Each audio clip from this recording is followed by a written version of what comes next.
आज बहुत दिनों के बाद कंपनी की तरफ से सबको कुछ दिनों की छुट्टी मिली थी।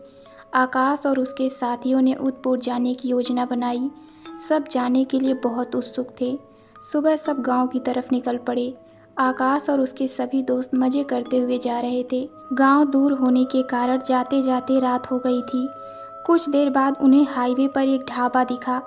कार ढाबे के पास रुकी। सब ढाबे पर बैठकर चाय का आनंद लेने लगे। आकाश ने ढाबे वाले से पूछा, भाई साहब हमें उदयपुर जाना है, यहाँ से कितनी दूरी पर पड़ेगा? साहब यहाँ से उदयपुर ज़्यादा दूरी पर नहीं है। हाईवे से उतरने के बाद आपको एक जंगल दिखेगा। जंगल के रास्ते होकर आप सब उस गांव में पहुँच जाएंगे। कुछ देर बैठने के बाद सभी अपनी गाड़ी की तरफ बढ़ने लगे। तभी ढाबे वाले ने उसे रोका। क्या हुआ? साहब इतनी रात को आप लोग उस गांव में मत जाइए। क्यों? आकाश ने पूछा। साहब अक्सर जो भी लोग उस जंगल से होकर गुजरते हैं उनके साथ कुछ न कुछ घटनाएं घटने लगती हैं। कुछ दिन पहले ही एक फैमिली मेरे ढाबे पर आई थी। वो भी इसी जंगल से होकर गांव जाने लगी। अगली सुबह जब मैंने अखबार देखा तो मैं हैरान हो गया। उनकी मौत की खबर अखबार में छपी हुई थी। यही नहीं, इससे पहले भी ऐसी बहुत सारी घटनाएं घट चुकी हैं।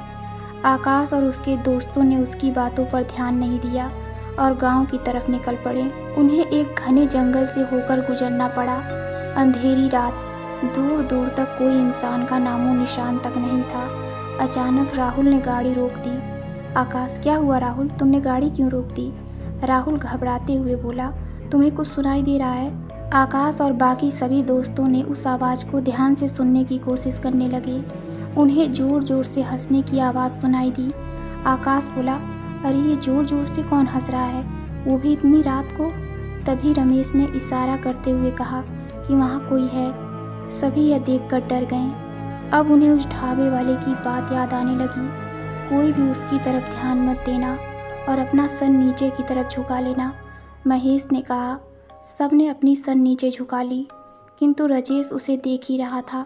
धीरे धीरे वह औरत इनकी ओर आने लगी। उसकी लाल लाल आंखें और हवा में उड़ते बाल सबको डरा रहे थे। राहुल ने गाड़ी यू टर्न ली और तेज़ी से ढाबे के पास पहुंचा दी। अब जाकर उनकी सांसों में सांस आई। सब भागते भागते ढाबे के अंदर गए। उन्हें घबराया हुआ देख ढाबे वाले ने पूछा, क्या हुआ साहब, आप इतने घबराए हुए क्यों हैं? उन्होंने सारी बात बताई। ढाबे वाले ने कहा, मैंने पहले ही कहा था कि आप सब वहाँ मत जाइए, किंतु आपने मेरी बात नहीं मानी। सबने ढाबे पर रात बिताई।